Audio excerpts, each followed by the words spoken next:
Seja muito bem-vindo, é o Guilherme. Vamos dar continuidade à nossa programação da semana, trazendo aqui debates, conversas, né, discussões que precisam ser feitas aí com urgência, né, na nossa conjuntura, né, seja do ponto de vista nacional e também do ponto de vista internacional.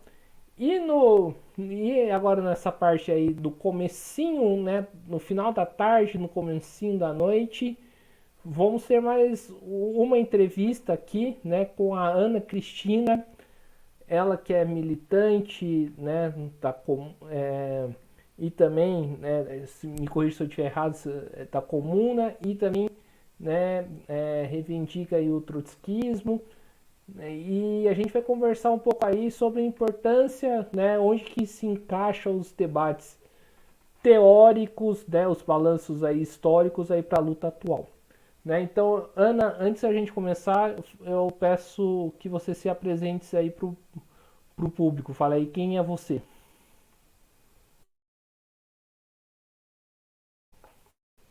Liga o microfone, por favor. Boa tarde, Guilherme e todos. Muito obrigada pelo convite. É um prazer estar aqui com vocês. Eu sou Ana Cristina Carvalhais, sou socialista desde criancinha, desde que me entendo por gente. Dos anos 70, final dos anos 70, eu ingressei na militância. Não gosto muito de falar disso, porque eu não gosto de que isso seja argumento de autoridade, né, por ser mais velha ou por ser de uma outra geração.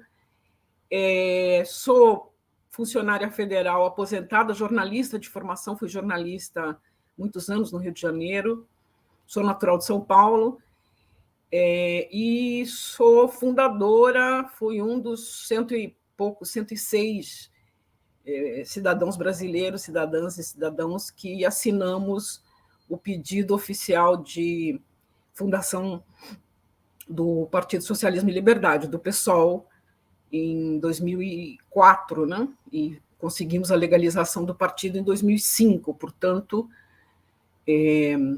essa é mais ou menos a minha trajetória muito resumida, muito simplificada. Eu milito, me sinto ligado ao pessoal até hoje.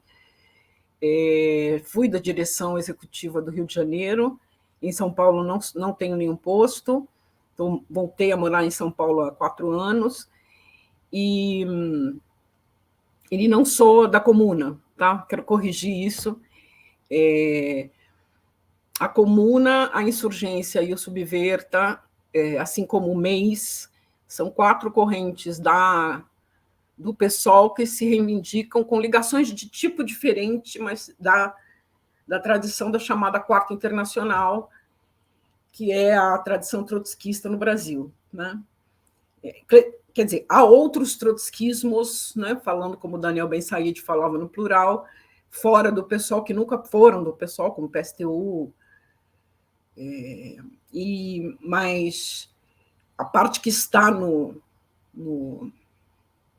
como a resistência do PSOL, mas dos que estão,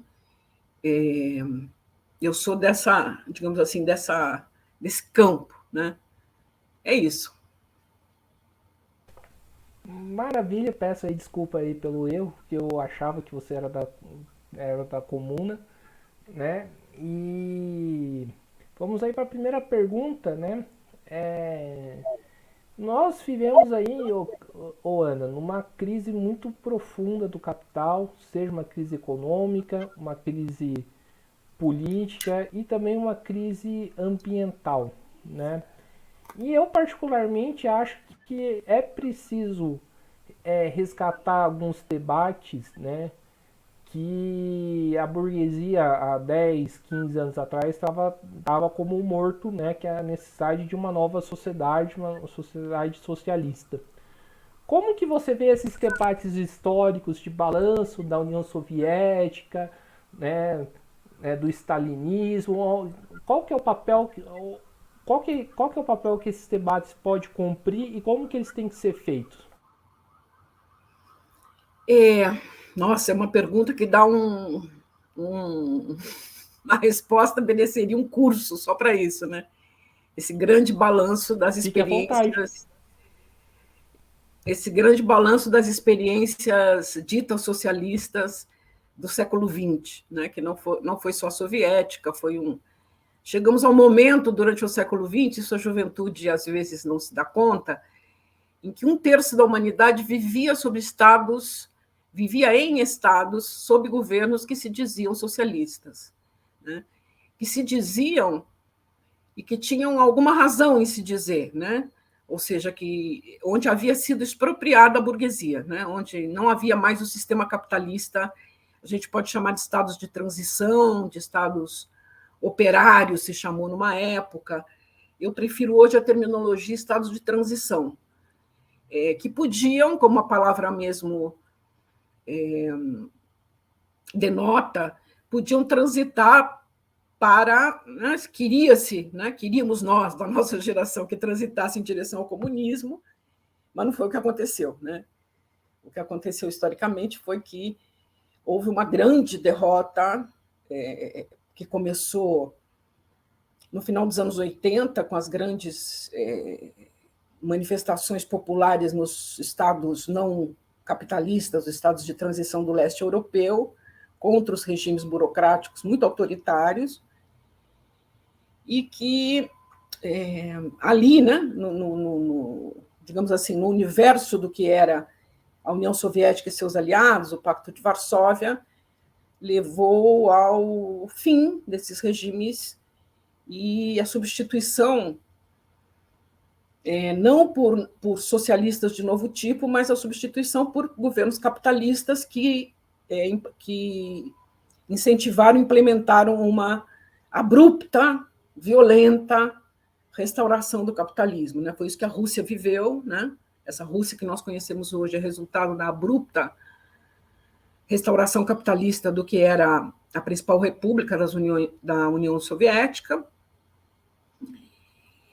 E a China, que é outro tema de debate que dá cursos e cursos, a China e os estados não capitalistas, que era o Vietnã, né? Camboja, Laos, tiveram um papel. Vietnã, Camboja, Laos tiveram uma trajetória mais parecida com a do Ocidente, mas a China passou a ser, na minha visão, a partir do final dos anos 70, um grande aliado estratégico do imperialismo ocidental, no sentido. Na verdade, a China foi fundamental para o redesenho neoliberal do mundo nos anos 70.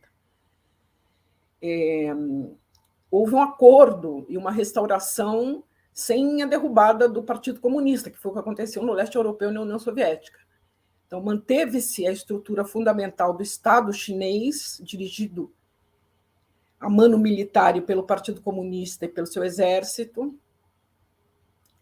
mas o Estado transitou com reformas estruturantes que foram se dando ao longo de várias décadas, mas a década de 90 foi crucial para isso. Ou seja, até a década de 90 era cabível fazer a discussão se a China era comunista ou não, era capitalista ou não, né? A partir de então, na minha visão, ela se tornou efetivamente um Estado de um capitalismo muito específico, muito típico, muito peculiar, certo? Há quem chame na esquerda, né, num debate teórico, de capitalismo de Estado, de capitalismo burocrático de Estado. Pode ser, esse debate pode ser feito, mas o fundamental é que não é mais socialista, né? No entanto, bom, isso é um tema que a gente pode desenvolver depois. Muitas viúvas, digamos assim, dos regimes socialistas reais do século XX, não tendo muito nítido esse balanço, né? Por que aconteceu isso? Por que fomos derrotados, né? Faltou em uma palavra, é um tema para um debate longuíssimo, que não está feito, que não é um veredito, porque não é um tribunal para dar um veredito sobre esse tema, então ele vai continuar sendo um debate. Mas, na minha visão, e na visão do campo político ao qual eu pertenço, que seria o trotskismo, um trotskismo evidentemente renovado para o século XXI, houve uma total falta de... Houve uma paralisia, né? Houve uma... Lá nos anos... Final dos anos 20, início dos 30, na União Soviética, houve uma grande contra-revolução burocrática que acabou com o que havia de inícios de democracia operária dos soviets. O poder foi tomado por um partido que também se burocratizava e que burocratizou a vida, né? A vida em todos os níveis do que era a União Soviética, que teve uma vitória importantíssima na Segunda Guerra, né? E foi muito importante para a vitória dos aliados como um todo contra o nazifascismo, e aí se fortaleceu nos anos 40, 50. Vários estados do leste se tornaram não capitalistas graças ao ingresso dos tanques soviéticos nos acordos no final da Segunda Guerra. Mas tanto esses estados como os estados asiáticos, eu não vou nem falar dos africanos, que são muito importantes também, mas não é que eu não queira incluir a África, mas a África é outra discussão, porque vem depois a grande onda de descolonização e das guerrilhas e guerras de massa que descolonizam e impõem regimes e novos partidos, alguns que se reivindicaram socialistas, como o regime de Angola, de Moçambique, isso a gente pode conversar depois. Na minha visão, não foram socialistas nunca, apesar de se dizerem. Mas tanto no leste, tanto no ocidente como no oriente, muito cedo, nos anos 60, brigaram entre si, né, as burocracias da China e a burocracia soviética, e foram incapazes de levar adiante uma aliança mais global, uma aliança verdadeiramente internacionalista, que pusesse acima das questões de Estado nacionais ou plurinacionais, mas dos Estados em questão, pusesse acima delas a questão da defesa de um novo sistema para a humanidade, né? É bem mais complicado do que isso, mas eu resumiria assim, né? Perdemos porque o imperialismo foi muito esperto, o capitalismo nunca deixou de ter uma guerra, desde o início do século XX, manteve uma guerra econômica, política e bélica mesmo, né? Uma guerra propriamente dita contra o sistema não capitalista. É uma falácia que houve uma guerra fria, porque essa guerra para o sul global, para o terceiro mundo, nunca foi fria, né? Foram os anos de mais quentes da história do sul global. Mas, enfim, aquele período chamado Guerra Fria foi um período de uma guerra quentíssima também entre os dois polos que havia no mundo, né? O polo imperialista hegemonizado pós-guerra pelos Estados Unidos já, e o polo não capitalista que se enfrentava. Mas se enfrentava com um discurso de coexistência pacífica, de não enfrentar o imperialismo a fundo. Isso provocou um isolamento cada vez maior dessas economias e até provocar um colapso propriamente dito, né? Tanto no leste europeu como na União Soviética, onde as questões econômicas, o estrangulamento econômico começou a afetar o nível de vida das populações, isso se combinou com a questão democrática, porque eram estados e regimes muito fechados, muito repressivos, e levou à derrubada desses governos e à restauração capitalista no mundo. Então, hoje, no mundo, restam Cuba, né? Que é uma coisa do coração de todo latino-americano, tem muito carinho por Cuba e respeito pela sua trajetória heróica de luta anti-imperialista, ali a 80 quilômetros de Miami. E temos o regime praticamente dinástico, praticamente uma monarquia que se diz socialista, né? Da Coreia do Norte. Então, o sonho do socialismo e a existência de estados que pudessem representar essa utopia não existe mais, e isso é muito enfraquecedor. Isso é muito...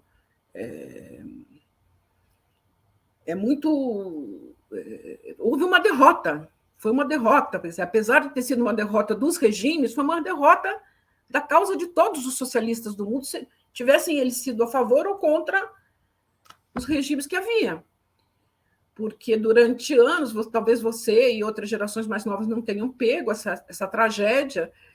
Nos anos 90, nós tivemos que escutar, como dizia um amigo meu do PSTU, a gente estava todos tomando pedaços do muro de Berlim na cabeça, né? O que vocês defendem é impraticável, o que vocês defendem não tem futuro, o que vocês defendem deu no que deu, não é? Só que a história é muito rápida, né? Tem 30 anos isso, né? Tem 30 anos a queda do... pouco mais de 30 anos a queda do muro e 31 vai fazer 32 de queda da União Soviética, né? De desfazimento da União Soviética. E nesse período houve tanta crise do capitalismo, já na sua fase neoliberal, que novas gerações, como você bem disse, começam a dizer, bom, aquelas experiências não deram certo, mas isso não quer dizer que o capitalismo está dando certo. Isso não quer dizer que esteja muito bem viver sob esses termos, né? Nessa desigualdade crescente, com fome, miséria.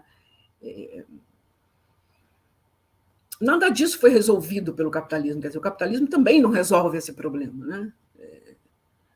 Só o agrava, né? Só os agrava, né? Então, é verdade, se por um lado é verdade que existe espaço político para um debate de esquerda, né? Vejamos aqui na região latino-americana, vamos pegar mais a América do Sul e Central, menos o México, mas enfim, nós temos espaço para esquerdas, né? São povos que não deixam de lutar, houve explosões recentes com pandemia e tudo no Chile, na Colômbia, substituição de governos de direita por governos chamados progressistas. Então, há espaço para isso, mas, por outro lado, também há uma dificuldade muito grande em isso, e nisso a situação é totalmente diferente do início do século XX, além da situação objetiva, essa situação subjetiva da existência de um socialismo pujante, representante de setores populares, das classes trabalhadoras organizadas, isso não existe mais também. Então, essa combinação de reconfiguração econômico-social do mundo, de total reconfiguração, com a inexistência de alternativas socialistas críveis, né, radicais e críveis, é uma situação muito triste, porque é muito complicada, muito severa para nós, né? Por mais que haja espaço, é preciso estudar cada passo como unificar, como reconfigurar, né? Reorganizar as forças de esquerda num projeto radical de transformação, e não num projeto de simplesmente participar de eleição, que é importante. Acho muito importante participar de eleição. Discutir o programa, falar com as massas, é fantástico, é necessaríssimo. Mas essa institucionalização permanente das forças de esquerda não é suficiente para uma mudança, para uma transformação efetiva do mundo. Ficaria por aqui por enquanto. Certo. Ana, recentemente eu vejo muitos autores, né, tentando criar justificativas aí para o autoritarismo, né, da União Soviética, né, tentando fazer comparações, né, com o autoritarismo, né, das ditas democracias burguesas aí do mundo afora, do imperialismo de modo geral. Eu queria que você falasse um pouco mais sobre isso, né? A serviço de quem estava esse autoritarismo que existia aí nos estados, né, operários burocratizados, né? E se é cabível fazer uma comparação com o autoritarismo burguês das democracias burguesas e do imperialismo de modo geral. Essa questão que você toca é muito importante e muito viva, né? Eu tenho uma experiência, eu tive a experiência de trabalho tanto em jornalismo quanto no serviço público, mas agora, a essa altura da vida, voltei para a academia, né? Eu sou mestre em economia política internacional. Defendi o mestrado há 10 anos na UFRJ e agora, depois de muitos anos, voltei à academia. E estou muito impressionada, muito mal impressionada. Nesses 10 anos mudou muita coisa do mundo, né? Com o crescimento dessa postura, dessa revisão histórica, né? Me explico. Ao questionar, eu acho que as democracias burguesas são altamente limitadas, né? Vamos começar pela americana, pela do país mais rico e o imperialismo hegemônico no mundo. O sistema político americano é de uma limitação brutal, né? Os brasileiros, por exemplo, descobriram na eleição as novas gerações descobriram nas 2 últimas eleições americanas o tamanho do imbróglio que é aquele colégio eleitoral, porque, na verdade, a eleição é indireta, né? E um Estado com um Estado nacional com um caráter federativo muito profundo, em que os estados constituintes podem legislar sobre quase tudo, não é como no Brasil, que a federação é bastante mais forte, né? Não estou defendendo a democracia brasileira, depois a gente chega no Brasil, né? Mas eu quero pegar o exemplo americano. Infelizmente, eu não vou poder citar com o nome, mas depois eu te mando o nome se tiver alguém interessado. Eu ouvi, durante a pandemia, não tem 2 anos ainda, eu ouvi uma escola, né, uma professora de esquerda do DSA, né, do Democratic Socialists of America, fazendo uma análise muito interessante sobre por que essa onda, a direita americana, a direita trumpista americana, precisa desesperadamente impedir, barrar, se indispor à representatividade, ao ingresso de negros e latinos, né? Porque não é um problema de preconceito racial, porque o preconceito racial existe, claro, óbvio, né, nas polícias, na forma como são tratados. Mas o sistema político americano está ameaçado de deixar de ser branco. Está ameaçado de perder a condição do patriarcado burguês clássico, porque os negros se multiplicam muito mais rápido, a comunidade negra cresce muito mais rápido que os brancos, a comunidade latina, seja por reprodução, seja por migração, cresce loucamente, e a tendência é que a democracia americana deixe de ser a democracia dos brancos, como era dos proprietários de terra na Grécia Antiga, né? Então, esse setor branco trumpista tem horror dessa possibilidade, sabe dessa possibilidade, fez cálculo e fica redesenhando os distritos lá para impedir essa representação maior da esquerda, das feministas, dos negros, dos não brancos em geral, dos asiáticos, dos indianos, Então, vejam bem, as democracias também estão em crise. As democracias burguesas ocidentais também estão em crise. Veja a nossa, né? Tem um intento de putsch no dia 8 de janeiro. Né? Então, há crise para todo lado. A democracia indiana, que você fala, a maior democracia do mundo, né? Pela quantidade de pessoas, porque a Índia vai passar a China em população em breve, né? Acho que até 2030. é uma democracia que foi constituída a partir da libertação da Índia frente a... Deixou de ser colônia inglesa, né, em 49, e era uma democracia construída sobre a base da existência de dois grandes grupos religiosos, né, étnicos. Étnicos são muito mais do que dois, mas havia sempre houve os muçulmanos e os hindus majoritários, né? Eles resolveram a parte do majoritário, tirando os muçulmanos do leste e do oeste para Bangladesh e Paquistão. Mas ainda há uma população muçulmana de milhões dentro do Estado indiano. O que faz o Modi? O que faz o Bolsonaro deles?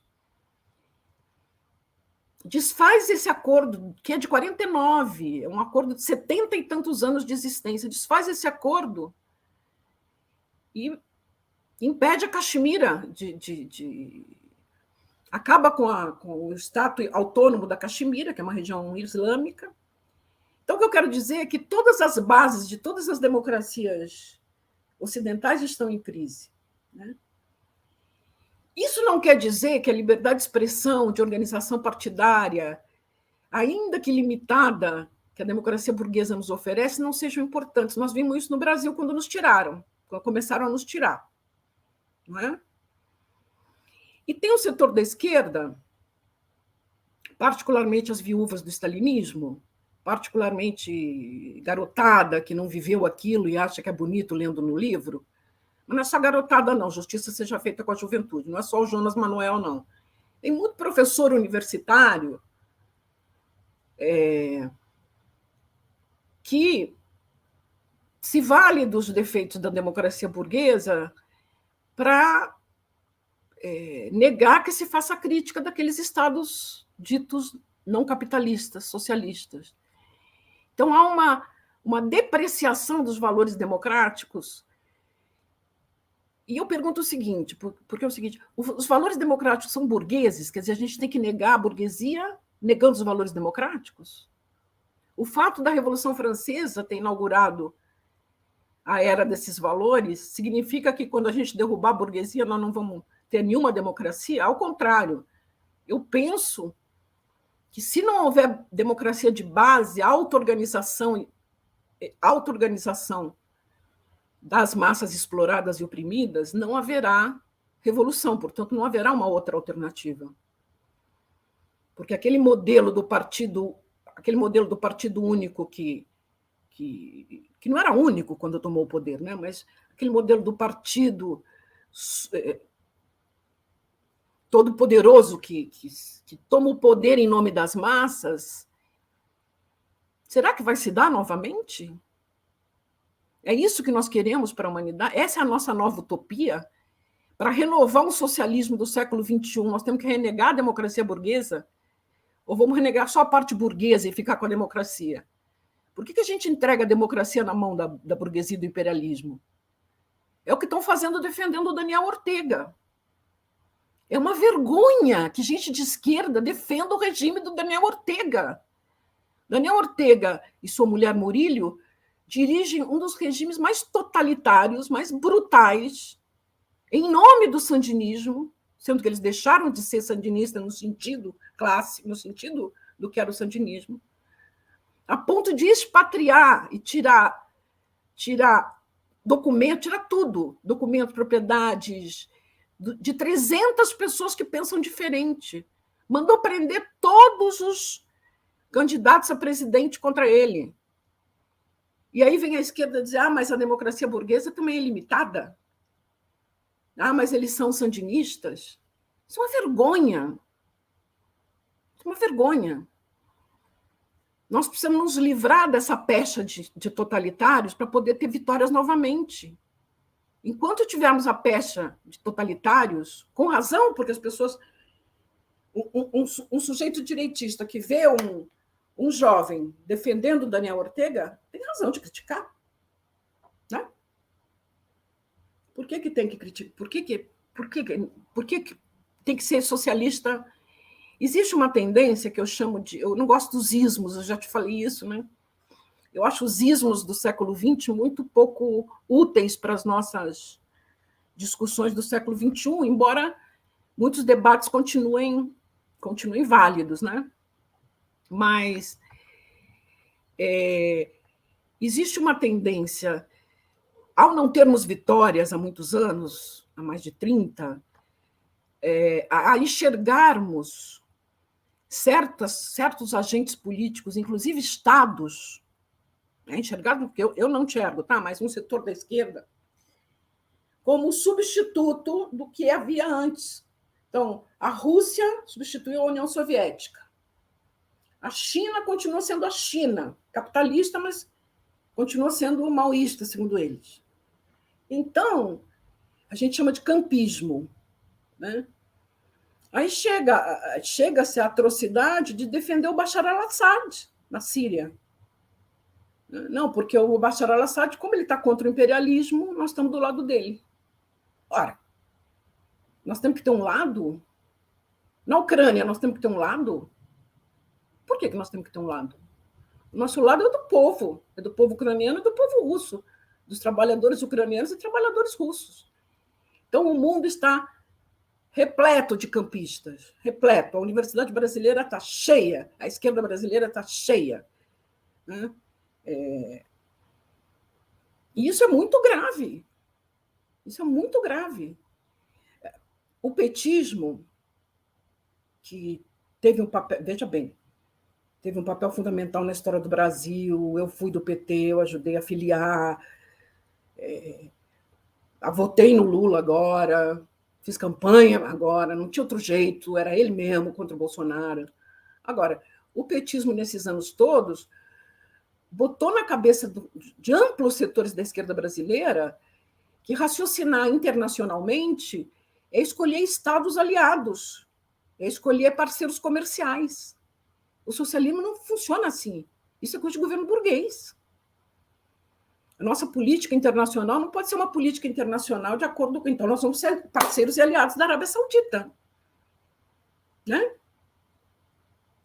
Porque compra além de presentear com joias, né? Compra muita comida e vende muito petróleo leve para misturar com o nosso petróleo menos leve. Então, é uma estatização do raciocínio, né, que tem a ver também com outro aspecto, que é a perda do internacionalismo. O que é o internacionalismo? Hoje a gente não pode mais falar em proletário, né? Eu queria te explicar por que eu acho que não dá para falar mais em internacionalismo e proletário. Só dá para falar do ponto de vista de reivindicar o passado, né? Porque a classe trabalhadora industrial clássica do século XIX e maior parte do século XX, até o final dos anos 60, 70, ela foi completamente abatida, né, na sua existência mesmo, pelos processos de terceirização, digitalização dos processos industriais, toda a chamada reformulação produtiva dos anos 80, 90, né? Então, a classe trabalhadora diminuiu, no Ocidente diminuiu de número, ela só não caiu em termos numéricos em nível mundial, porque a China é um colosso e a China tem zilhões de operários. Né? Mas aquele operariado industrial que fez a Revolução Bolchevique, aquele operariado industrial que foi a base dos grandes partidos social-democratas europeus, aquele operariado industrial que enchia a Vila Euclides e elegeu o Lula e construiu a figura política do Lula, não existe mais. É outro. Não é que não existam mais trabalhadores, mas eles estão em outra situação. As organizações estão muito enfraquecidas, o movimento sindical está muito enfraquecido e burocratizado. Então, eu acho que falar hoje de internacionalismo é falar do internacionalismo dos explorados e oprimidos. Né? Quando explodem movimentos importantes, inclusive constituídos majoritariamente por trabalhadores ou trabalhadoras, como o movimento feminista, né? A maior parte das mulheres feministas do mundo não são burguesas. Pode ter uma ou outra que apoie, mas não é um movimento das mulheres ou da classe média ou da classe trabalhadora. Isso é super importante, né? Porque o movimento Black Lives Matter, né, o movimento negro que estourou nos Estados Unidos por causa da morte do George Floyd, que se estendeu pela Europa. Por quê?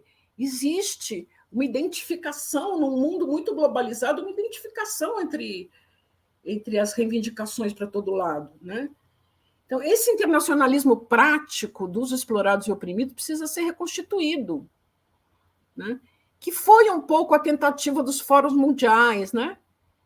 Um novo mundo é possível, os movimentos anti-globalização capitalista, mas que retrocederam também, né? Então, nós estamos numa etapa de necessitar reconstruir movimentos e solidariedade política internacional, né? Eu acho que é uma grande tarefa para o nosso tempo reconstituir o internacionalismo, que é um legado do socialismo do século XX, XIX e XX, mas que tem que ser adaptado a novas condições do mundo, né? A nova configuração do mundo. É isso. Ô, Ana, você disse uma coisa que me chamou bastante atenção aqui, né? Você falou que você pertence a um campo do trotskismo, mas um campo do trotskismo renovado. O que necessariamente significa isso? Bom, isso vai me dar a oportunidade de falar do que eu acho dos ismos, né? Eu acho que há discussões que... Pode falar. Então, que são inteligíveis, compreensíveis, à medida que se coloca o panorama histórico, né? Mas hoje você vai para um... O que é trotskismo hoje? Todo mundo sabia o que era trotskismo nos anos 50, do século XX. Certo? Não é que não exista, é que não é nada palatável pelas massas, né? E também mudou de configuração. Aqueles debates do início do século XX, que, aliás, são extraordinários, até hoje a gente estuda na academia, porque foi a geração mais brilhante, não se reeditou nem com as revoluções, se reeditou uma geração tão brilhante quanto aquela da qual fizeram parte os dirigentes da social-democracia alemã, Rosa de Luxemburgo, Trotsky, Lenin, os bolcheviques. Aquela geração é irrepetível, né? São debates muito importantes, né? Sobre o debate de imperialismo, continua acontecendo, né? Adaptado a novas situações, mas muitos parâmetros estão lá naquele debate da década de 20, né? Não agora, na década de 20, de 100 anos atrás. O trotskismo foi a força, que na verdade era fraquíssima, era uma minoria tremenda, que veio da oposição de esquerda formada pelo Trotsky dentro da União Soviética, certo? E o trotskismo, além de uma série de diferenças metodológicas, lutava pela democracia operária, né? Pela queda da burocracia e a sua substituição por organismos dos próprios trabalhadores. Nesse sentido, tem validade. Mas a nossa corrente, digamos assim, a grande corrente trotskista, grande até onde pode ser, né? Teve alguns partidos grandes durante sua história de 80 anos, né? Mas a nossa corrente tem muitas vertentes, muitas expressões pelo mundo afora, né? Se você me perguntar o que é o trotskismo hoje, o que é o legado do trotskismo para esse início do século XXI, eu resumiria numa expressão: independência, já que não é de classe só, independência dos explorados e oprimidos. Independência política dos explorados e oprimidos. Porque houve também o grande embate dos não stalinistas, porque o stalinismo, depois da Segunda Guerra, já começou antes, né? Criou vários governos, frentes eleitorais que acabaram se elegendo em alguns lugares, como na Espanha e na França, frentes com a outra classe, né? Governos de coalizão, de colaboração de classe. Esse era o governo socialista da República Espanhola, esse foi o governo da Frente Popular Francesa. E o que estavam falando os trotskistas na época? Não façam isso. Isso é aliança com a burguesia, não vamos governar com a burguesia. né? O que está fazendo o PSOL agora, na minha visão, tá? É uma visão muito particular, estou falando em nome absolutamente pessoal. Embora não tenha ministério, como partido, não tenha ministério, está fazendo parte da base de apoio do Congresso, está fazendo parte do governo Lula, que é um governo de conciliação de classe. Eu sou contra essa orientação, né? Eu acho que a independência política dos trabalhadores, dos explorados e oprimidos, porque em oprimidos e oprimidas entram as mulheres, o movimento negro, o movimento indígena, deveria ser mantida. Então, esse é o grande dilema da atualidade no Brasil, não só no Brasil, no mundo, né? No mundo. O Boric, por exemplo, é chamado de esquerda radical no Chile, mas o ministro da Economia é o cara que foi...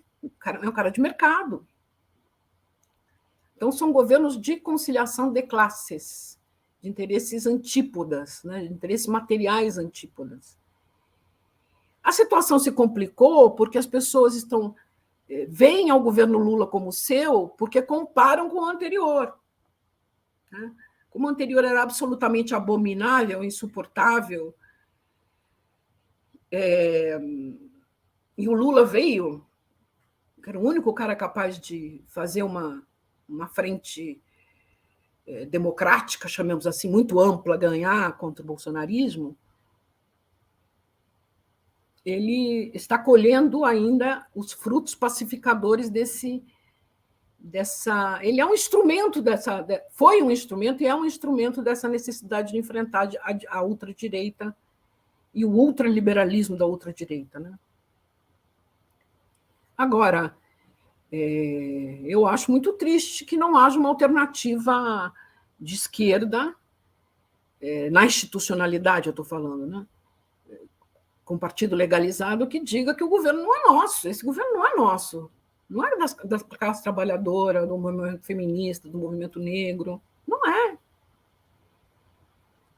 É diferente você apoiar medidas de governo do que você dizer que é um governo nosso, não é um governo nosso. Ele vai fazer coisas terríveis.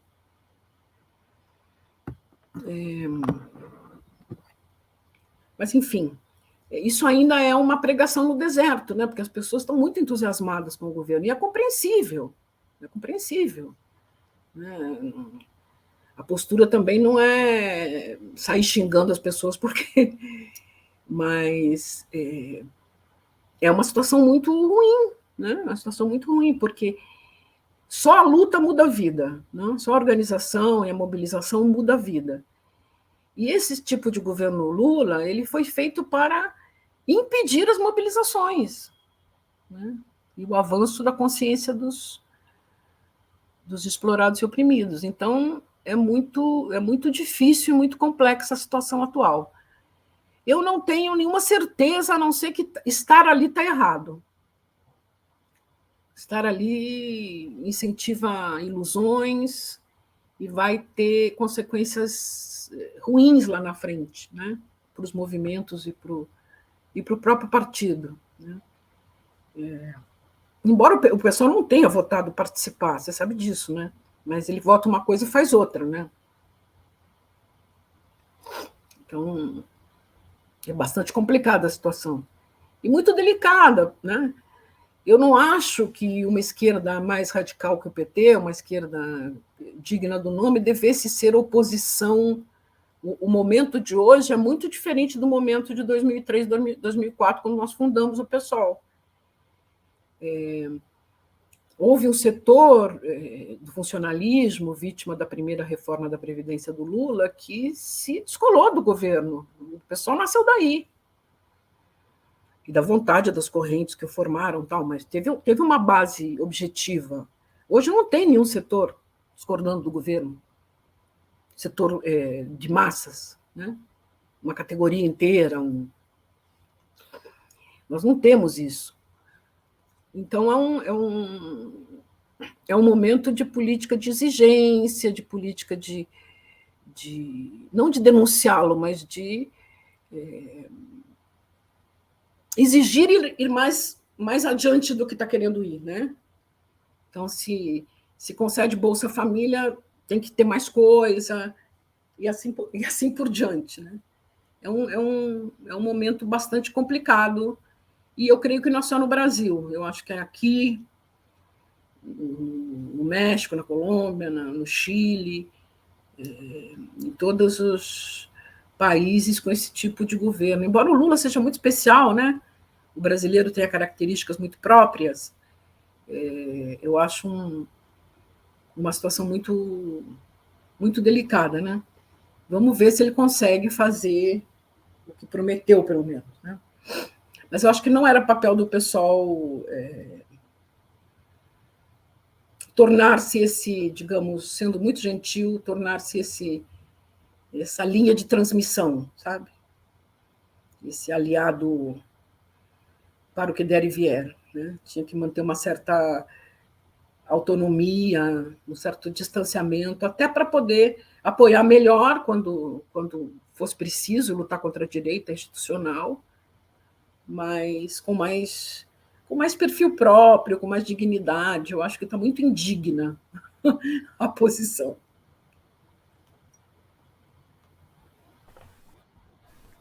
Perfeito, Ana. E Ana, fala um pouquinho aí, né, da relação, né, do marxismo, né, da teoria marxista, né, com a questão das opressões, né?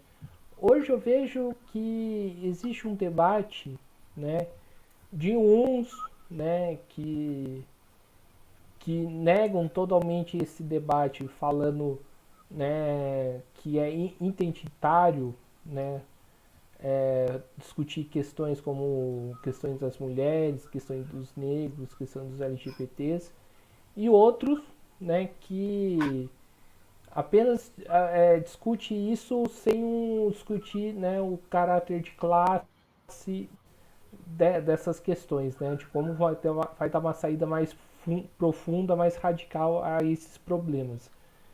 Eu queria que você falasse um pouco desse debate, né, e qual que é o papel, né, que o stalinismo teve ao negar para esses setores da sociedade naquele momento tem influência nesse debate aí, né?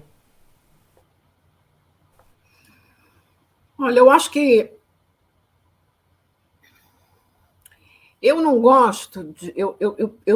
Eu procuro manter distância dos pensadores, embora alguns sejam interessantes, tá? Mas eu não gosto das visões segundo as quais você vai entender. Economistas, marxistas em geral, que querem mostrar que o Marx e o Engels, que eram homens brancos, ocidentais, europeus do século XIX, com toda a carga que isso tenha para eles, foram ecologistas. Não, a ecologia já estava no Capital. Eu não vi. Pode ser um problema de leitura meu. Eu não vi nenhuma ecologia no Capital. O problema das opressões. Eu acho que eles podem até ter visto, né? Mas não se tratava, essa geração do Marx e do Engels não via, Desculpa não te interromper. atuaram nessas questões, né? Não atuaram nessas Desculpa te questões. O interromper, máximo mas e que. o livro? Hã? Desculpa interromper. E o livro da origem sagrada e da origem da família e da propriedade privada do Engels? Foi uma tentativa, né? Foi uma tentativa sobre a base de um conhecimento ainda muito raso da antropologia, coitado. Ele se baseou no Morgan, que é um dos pioneiros da antropologia, mas é considerado um livro menor. Né? É um livro menor porque cai naquele eurocentrismo de que a linha histórica de desenvolvimento, de evolução, é a europeia. Né? Então, eu acho que a segunda geração, aquela que eu falei que é a mais brilhante, por que mais brilhante? Porque já eram os marxistas dirigentes de massa, né? Claro que foi preciso a primeira internacional para se chegar na segunda, né? Mas aquela segunda geração, sim, começa a elaborar sobre tudo, né? Ela começa a elaborar sobre tudo, e aí surgem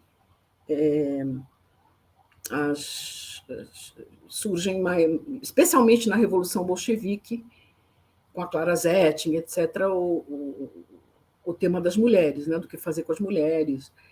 A União Soviética é o primeiro Estado absolutamente que tinha política para as mulheres, né? Uma política extremamente avançada para o seu tempo, né? As pessoas podiam se divorciar quando um quisesse, ia lá e divorciava na hora. Quando se casava, um homem podia ficar com o nome da mulher e a mulher com o do homem. Havia política para creches, havia... E começa a haver uma teorização sobre a questão das opressões, mas principalmente da mulher, né? Porque, paralelamente, estava havendo no mundo ocidental, e talvez Austrália, Nova Zelândia, o movimento sufragista, né? Vinha-se de anos de movimentos pelo voto feminino, né? Que era um movimento amplo, policlassista, porque as burguesas também queriam votar, então era um movimento que tinha alas de várias classes, né? Mas a questão feminina estava em ebulição pelo sufragismo, né? E, evidentemente, isso deve ter tido alguma influência, né?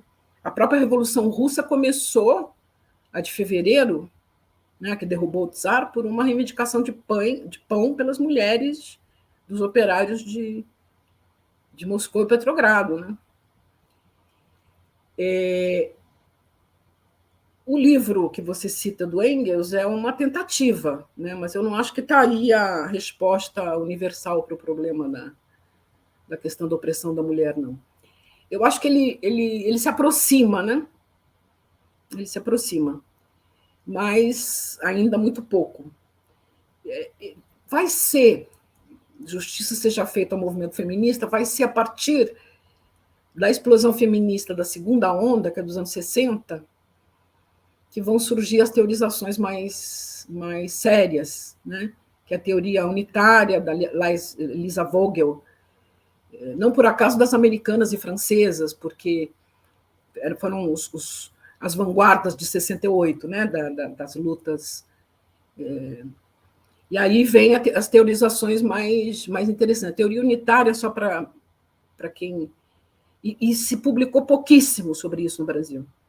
Eu acho que essa teoria unitária da Lisa Vogel nem existe no Brasil em português, se não me engano. Mas ela é uma que tenta compreender e explicar a opressão da metade da humanidade pela via da exploração, pela via do capital. Então, é preciso oprimir porque isso aumenta o lucro.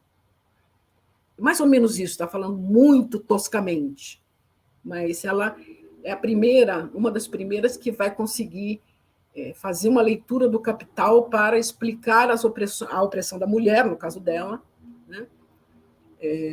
E você pode estender essa teoria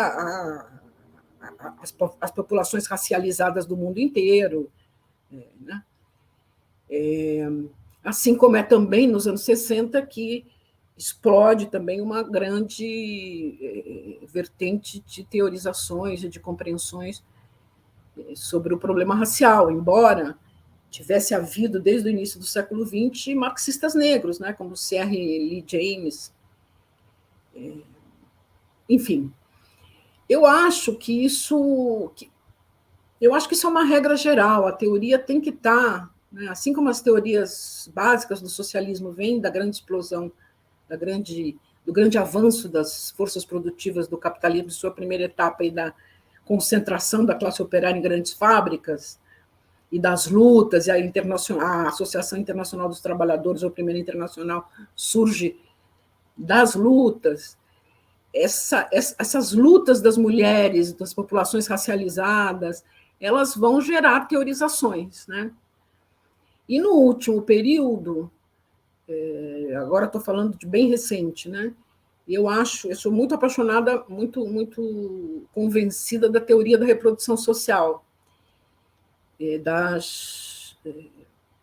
basicamente, a essa teoria se filiam é uma feminista marxista indiana chamada Titi Bhattacharya, e a Cynthia Russa e a Nancy Fraser, as americanas, e elas escreveram aquele livrinho, que é uma bíblia hoje, que é o Feminismo dos 99%, né? Feminismo dos de baixo, né?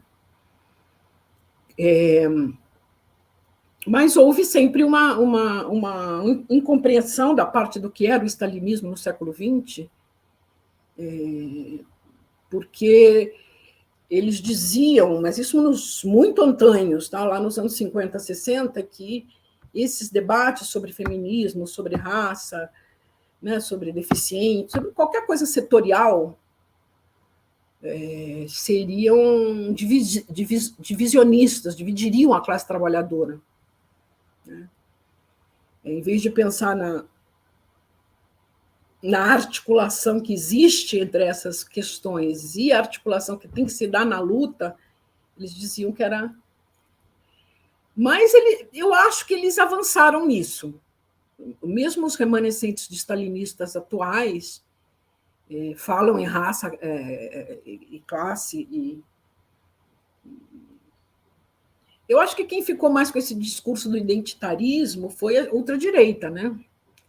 E fica muito chato para a gente de esquerda ter posições parecidas com o bolsonarismo, com o MOD, com os governos da Hungria e da Polônia, que odeiam mulher, odeiam LGBTQI, odeiam... Aliás, o país mais anti-LGBTQI do mundo é a Rússia, né? Por razões morais, religiosas, né? Então, eu acho que pega muito mal, né? Eu já vejo muito menos gente da esquerda, eu acho que só os mais velhos do que eu, assim.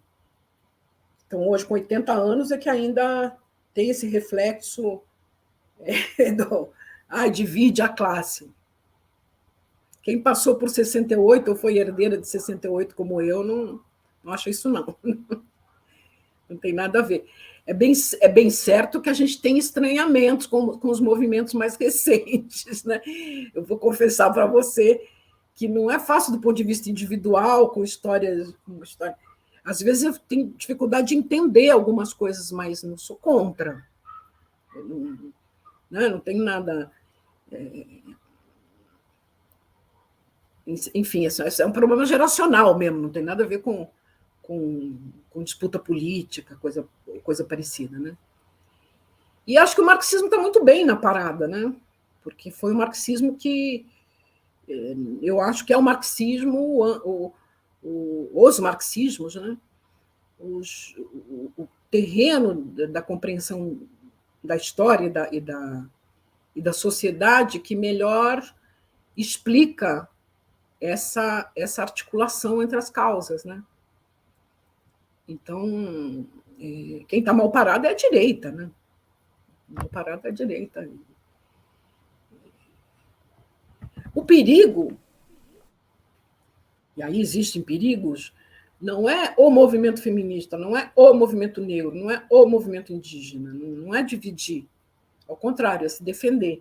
O perigo é que existem movimentos feminista liberal, movimento negro liberal. Vou falar do que eu conheço, tá? Eu deixar o movimento negro para uma preferência uma mulher negra falar. Mas no feminismo tem setores liberais, era Hillary Clinton, né? E tem no Brasil também, mulheres não socialistas, não de esquerda, que se reivindicam feministas e que acham que a saída para a mulher é se empoderar, virar empreendedora, né? Nesse nível. Não é esse debate existe, esse perigo existe, mas o perigo não é existir o movimento feminista, não vai dividir nada. Ao contrário, vai trazer para a luta muito mais gente do que o simples movimento operário. Né? Mas é isso. Eu acho que a tradição só fazer uma correção. Hoje, já não há mais dúvida de que o problema ecológico pode nos levar ao fim, né? Ao fim da humanidade. Né? Porque o planeta continua, mas a humanidade pifa, né? O colapso climático, tudo que vai se passar com essa... Então, hoje, todas as forças políticas, praticamente todas, à exceção da ultradireita depredatória, né, tosca, falam em ecologia, tem aqueles que defendem o capitalismo verde, desenvolvimento sustentável, mas hoje há uma unanimidade na esquerda de que uma esquerda do século XXI precisa ser ecológica, precisa ajudar a combater o que pode nos exterminar como espécie, né? Isso não era assim. Quando se falava em ecologia há 20 anos, também era divisionista. Era aqueles pequenos burgueses que gostam de ficar tratando de temas pouco importantes, né? E não é pouco importante, né? Não é nada desprezível o que está acontecendo com a humanidade desde do degelo, né? Ou seja, com queimadas, com desastres naturais cada vez mais frequentes. Então, eu acho que há um esforço de marxistas do mundo inteiro no sentido de conciliar o marxismo com a ecologia. O mais destacado deles é um rapaz, Sato, o sobrenome é Sato, que é um teórico jovem, ele deve ter uns 34 anos, professor da Universidade de Osaka, no Japão, que foi um livro dele sobre o antropoceno. Marx e o Antropoceno foi um best-seller. Os japoneses compraram milhões de exemplares, especialmente a juventude lendo isso, né? A juventude é muito sensível a isso, porque pode não ter futuro, né? A gente que está velho, a gente ainda pega um mundo mais ou menos capenga, mas quem ainda tem 50, 60 anos para viver, nossa, pode viver muito mal, né? Então, no Japão, se explica, pelo menos é assim que estão explicando por aí o sucesso do Sato. E ele está agora um novo livro, que parece que é uma adaptação do primeiro, mas mais corrigida, complementada, e parece que há tratativas para... O primeiro existe, tá? A Ecologia de Marx, o primeiro existe em português. O Ecossocialismo de Marx. Foi o título que deram em português. Então, há um esforço, né? Michel Lovy, esse rapaz jovem, há um esforço de conciliar o marxismo com a ecologia, com essa proposta do ecossocialismo, ou seja, o socialismo será respeitoso do meio ambiente, né? Será ecológico no sentido de não repetir as besteiras que o capitalismo faz, ou não será, né? Ou não haverá, né? Queira você chamá-lo de ecossocialismo ou não, tem gente que não gosta do eco. Tá bom, mas esse socialismo que nós precisamos hoje, com o grau da crise ambiental, vai ter que ter no programa, de forma destacada, questões relativas ao meio ambiente. E a forma de vida, e o meio de produção. Então, aquela concepção de crescimento infinito que o marxismo tinha, porque não é um xingamento, não é uma crítica. É aquela história, o cara é o que ele pode ser. Eles eram 2 homens europeus do seu tempo, né? Depois foram dirigentes europeus do seu tempo, e aquelas gerações, e aí entra também a brilhante geração do início do século XX, eles acreditavam no progresso. Então, era um progresso infinito, né? Na cabeça.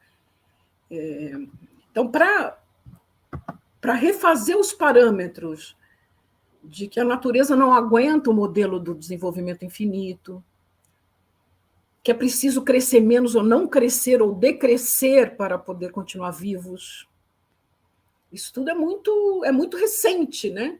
E é muito desafiador pensar nisso, mas já há esforços, grandes esforços nesse sentido também. Então é isso aí, pessoal. Estamos aqui encerrando mais uma entrevista do Mesa de Debates. Quero aqui agradecer a Ana Cristina por ter participado aí desta live.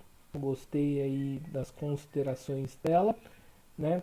E passo a bola aí para ela fazer as considerações finais, né? O que ela tiver aí de falar de despedida.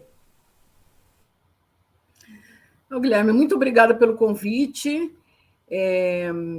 Evidentemente, são temas muito suculentos, né? Muito grandes, muito ambiciosos, mas são temas fundamentais. Né? Se a gente não começar falando, mesmo que falando, cometendo erros na fala, mesmo que tratando as coisas parcialmente ainda, se a gente não começar a tocar nesses grandes temas, nós não vamos sair do beco sem saída da falta de resposta para o mundo atual, né? Porque a esquerda tem na verdade, duplo, triplo, quádruplo, tem um monte de desafios articulados, né? Então, é se reconstruir nas lutas, mas reconstruindo também um programa de esquerda. Porque aqueles programas elaborados no século XX não servem mais. Servem como modelos metodológicos, mas as bandeiras, as palavras de ordem, as reivindicações são outras. Algumas mais radicais, outras menos, mas são outras. Né? Então, é muito importante vocês começarem a fazer esse debate sobre que esquerda nós queremos. Né? Ela tem que ser democrática, nós temos que deixar a democracia como reivindicação na mão da direita, nós temos que reivindicar governo repressivo. Eu tenho vergonha eu realmente fico muito impressionada na área de relações internacionais, economia mundial, com figuras que defendem o Putin como se fosse um governo melhor do que o Biden. Nenhum dos dois, um não é melhor que o outro. Um não é melhor que o outro. O Biden não é melhor que o Putin, mas o Putin não é melhor que o Biden. Né? O regime russo é muito autoritário, é quase fascista no atual momento. Então, esse desprezo pelo tema democrático que você anotou também é outra questão muito importante. Bom, agradeço muito.